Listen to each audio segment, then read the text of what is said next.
తెలుగుదేశం నాయకుల్ని ప్రేమిస్తూ చంద్రబాబు గారిని అపారంగా పదే పదే స్వయంగా పవన్ కళ్యాణే బాబు గారు లేకపోతే నాకు అనుభవం లేదు, బాబు గారు లేకపోతే నేనేమైపోయాడో, బాబు గారు లేకపోతే అసలు రాజకీయమే లేదు అని ఆయనే ఫీల్ అవుతుంటే వీళ్ళందరూ ఇంకేం ఫీల్ అవుతారు, వీళ్ళకి ఎందుకు ఓటేయాలి అసలు రేపు పొద్దున్న టికెట్ తీసుకుని ప్రాక్టికల్ అది కదా సమస్య ఇక్కడ.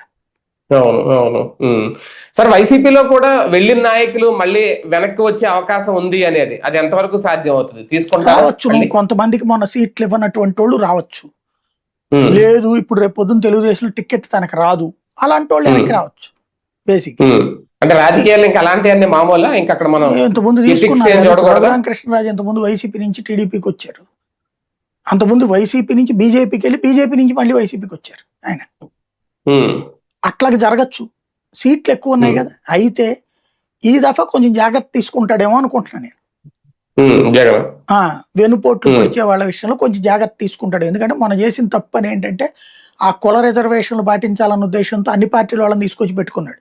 వాళ్ళు పదవులు అనుభవించేశారు, ఆ తర్వాత చూస్తే ఈయనకే జల్లగొట్టారు. అసలు వాళ్ళు కార్యకర్తగా ఏనాడు ఫీల్ కాదు. అలా కాకుండా నిజమైన నాయకులకి కార్యకర్తల్ని పైకి తీసుకెళ్తాడేమో అనుకుంటున్నాను ఈసారి.